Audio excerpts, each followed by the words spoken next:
We are going to do my personal rank and quick review at the end of the John Mac retrospective. That's what I do at the end of these retrospectives. I do a little rank. You guys feel free to let me know if you agree or if you disagree. But again, this is not objective, this is a subjective personal opinion. So yeah, and we're going to obviously start from the bottom. So at the dead last position, number 11, we have obviously a new John Mac Caveman Ninja. It's pointless. If this was released in like 2002, it would have been great. For 2022, it's a dumb cash grab. It was released for everything. Its art style is competent but boring. Gameplay is a little bit slow. They tried to make like a faithful port of the arcade. They got it in the sense that it's very short. But even the bosses weren't properly implemented. The mechanics were different. Yeah, dead last. No reason for this game to exist, I'm afraid. For number 10, we have, obviously, again, the Amiga port. The Amiga port was such a waste. Like, it ended early, so it didn't have all the content. You kill the skeleton boss and the game ends. Controls were good, actually, because it actually... This is in the context of the Amiga, right? I'm not going to be like, oh, this game is... I'm not comparing them directly. I'm comparing them like within the context of the system. They were released in the year they were released in. For the Amiga, this could have been a lot better. Like, graphics were bare minimum. I think they could have made it look better for the Amiga. Music was absolutely horrible. Like, I looked at the list of games and I was like, okay, the Amiga version is gonna be jank, but it's gonna have the best music of all the versions. It was shit. It was like, it had so much weird stuff with the bosses, and you still took damage after the bosses died. I remember struggling with the plant boss because we killed it and it dropped its vines and it killed me, and then we reset the boss and you had to go again. Graphics were super dated as well, yeah. That was like the cheap option. Can we make a cheap game? Yeah.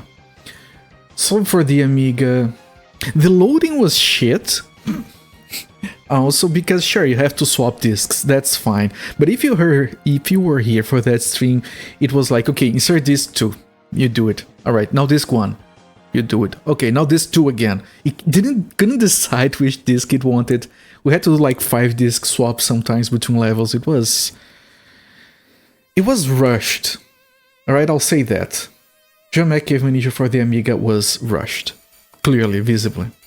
It needed another couple of months at least. Pretty bad even for the Amiga. Like, even for the Amiga because... I'm just saying it could have been a lot better. There are a lot of very good games on the Amiga, they're good arcade games. But at least it wasn't up to jump. So I'll give them some credits. It's better than the new John Mac because you don't have to use up to jump. You can use a dedicated button. Alright, for game number 9, the NES version. It was a late NES release, of course, on 1992. It was a little bit pointless. Like, I did like the fact that bosses were big. Like, big sprites for the bosses. They did the thing where the boss is on the background. So they moved the entire background layer. It's a very good effect. So they had big bosses. It was very formulaic. Like, it was, what, 10 levels in total? Bosses started to repeat, levels were very linear. Game was very samey. I did like that when you were walking on the ground, you would have some elevations, so you would go up and down on the ground, following the drawing of the level. So it was fine, but it looked a bit generic for the NES. I think it could have looked better, could have played better. Controls were solid at least. Bosses were big. But yeah, it is above the Amiga version because of plenty of good reasons, but as far as these games go, it is weak. Could have been better for the NES. We're gonna talk about other versions later, and you guys are gonna see where some of those versions really used the hardware they were running well. But yeah, the NES version was weak. Competent. Like, I wouldn't have been mad if I had that game, but it was weak. It was kind of easy, which is fine. For number 8, and some people might disagree with me here.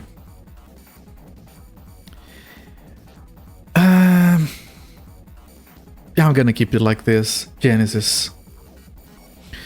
So the Genesis version is lauded as being like the most arcade accurate version. Like to this day, if you go look it up, people will be, yeah, this is like the closest to the arcade that you could get back then. It was released in 1994, which is pretty late for the Genesis. It looks good, it sounds fine, controls are tight. It's not a faithful port, so that argument falls to the ground. It's as accurate as the remaster, so some bosses were different, some bosses were similar. The main problem I have with it is that it was poorly balanced. It has 3 difficulty levels, like, you know, it's poorly balanced, and they go, yeah, here you have different difficulty levels and you can select how many lives and how many continues you have. That's a cop-out. It would be fine if the defaults were reasonable, they weren't. The game has 3 difficulty levels, easy, normal, and hard. Normal should have been hard, easy should have stayed as easy, and they should have normal that was like the same as the arcade. The normal difficulty on that game, no one can convince me otherwise, it's balanced for 2 players. And yeah, for 1994 I feel like it was kind of weak. It's a decent port, it could go a lot worse, like the Amiga and the NES of course. But if you're playing alone, then you have to put it on easy, then it's too easy. Because on hard, you get, on normal you get 3 hits, you're dead. So, and the boss resets of course, because it's trying to be accurate to the arcade. But the boss doesn't reset with 2 players, I'm pretty sure, so that would balance it out. On easy you take less damage, but the bosses died too quickly, so it wasn't enjoyable in the end for me. So that's a very personal opinion. I think most people would put the Genesis version higher than this. So yeah, for number 7 we have Congoscaper on the SNES. Congoscaper is fine. It is part of the John Mac sequence of games because it is Caveman Combat 2. It came before Caveman Combat 3. It is a John Mac game. It doesn't have John Mac. It's very different. It's a generic platformer. Other than the bosses looked very cool, but they were very easy. Other than the final boss. Final boss was a lot of fun. Platforming was generic. Graphics were bland. They cutified it, so it lost a lot of its appeal, other than the bosses. It's a decent platformer for people who are not used to this kind of game, because it's kind of easy. But as a Joe and Mac game, it's very bland, my personal opinion. Alright, for number 6, we have Joe and Mac Caveman Ninja for DOS. The DOS version is great. It has 2 problems, graphics and music. Graphics and sound in general. The problem with the graphics is they didn't bother redoing anything. They grabbed the original graphics and they just resized Nearest Neighbor. Resized it down to fit the resolution they were going for. So all the sprites look a little bit shittier, a little less crisp. All the sprites were missing a few pixels here and there. So it's not as horrible as it sounds. It still works, but it's shittier because they didn't go through the effort of redoing anything. The sound was horrible. If you're familiar with DOS games, you might know what I'm talking about, because it supported Adlib and it supported Sound Blaster, and there was no difference between the two, so it was really bad. For 1991 though, you can't really complain. And this was by far the most accurate port of the arcade version. It was released on the same year as the arcade version, so this version is great, actually. It has 3 continues, so it expects you to finish the game in 4 credits. You can't change that, and that's fine. That's how the game is balanced. Neo Geo and Mac Caveman Ninja also has 4 credits, but I think it has more lives. But, you know, just mentioning that. It's a very good port.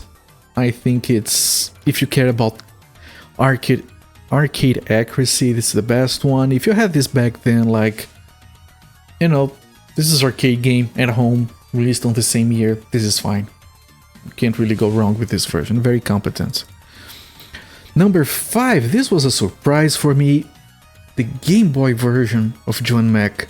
When I started playing that game, I said, you know, this is either going to be very good but very short, or it's going to be absolute jank and maybe last long. And I was wrong. It was very good and very long. It was very complete. It had every level, it had every boss. Yeah, I wanted to put Game Boy higher, but there are a lot of good games here. The Game Boy game is fantastic. If you don't care about Geo and Mac at all, and you had a Game Boy and you got this game, you're doing fine. It's great for the system. It's competent, it's complete. It works well. It has one bullshit section, the lava section with the platforms. They were very badly implemented, so they get you into a fair amount of unfair deaths. So that's the one caveat with that version. Otherwise, it's very good. I do recommend it. If you just like playing random Game Boy games, try this one. It's great. For number 4, Geo and Mac returns for the arcade, which we played through today.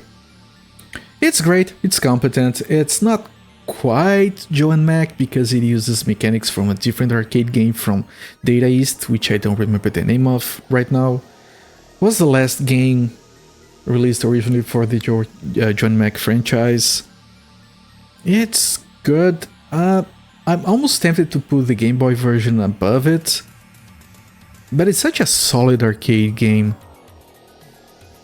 Like, I'm going to do an executive decision here.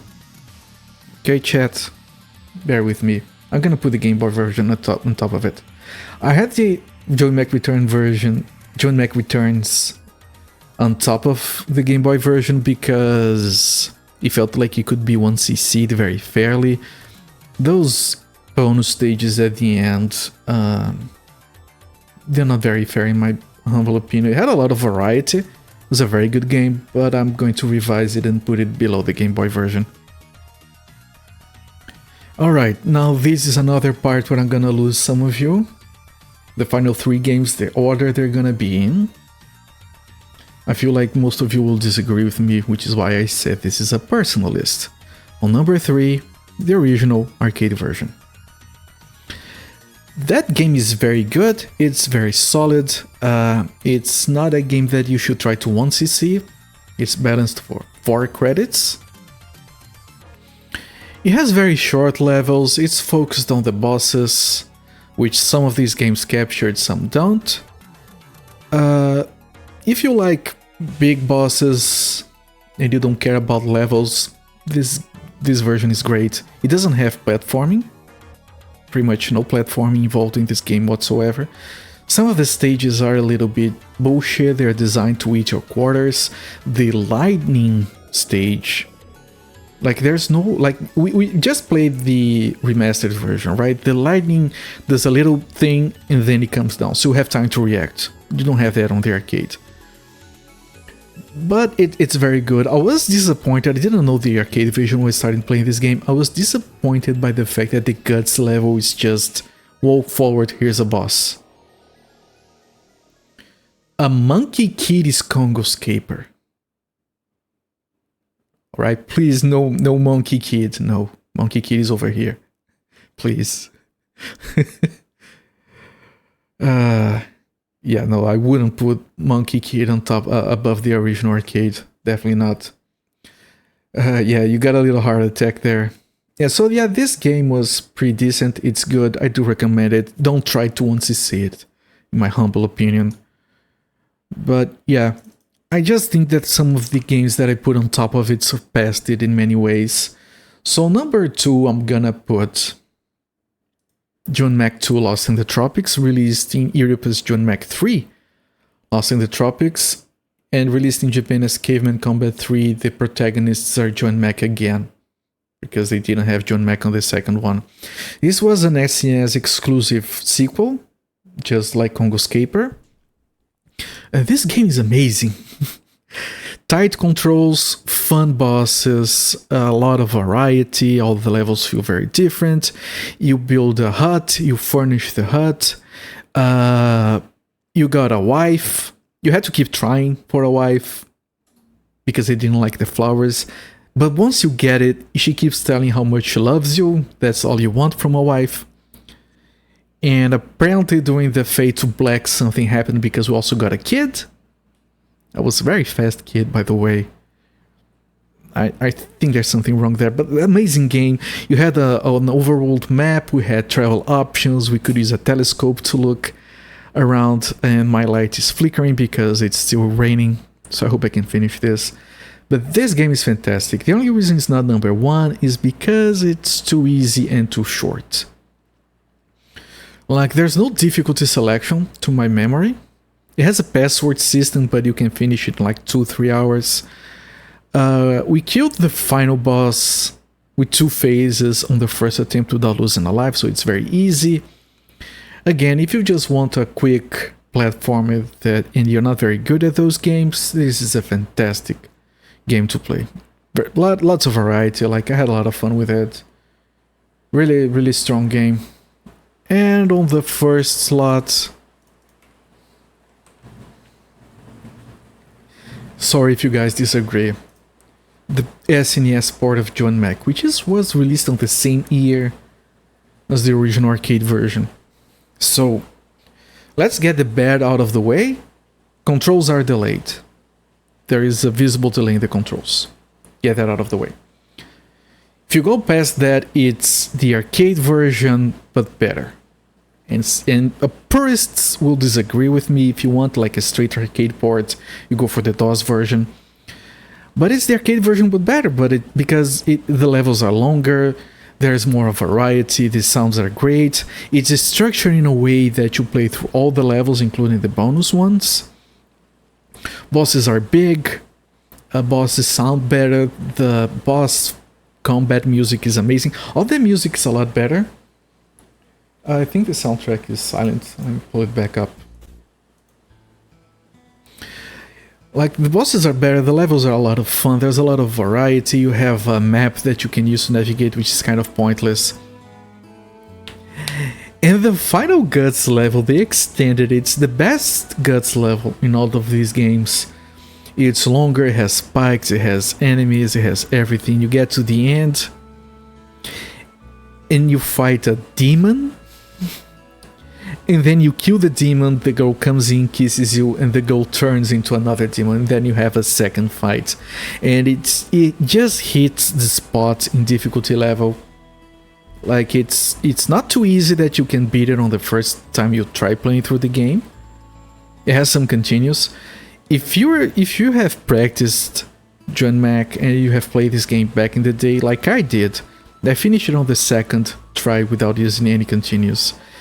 It's just phenomenal. If I were to play any of these games again, it would be this version, definitely. It's just outstanding. So, yeah, that's my rank for these games. I did enjoy this retrospective. It was short and sweet. And yeah, good stuff. I hope you guys enjoyed it.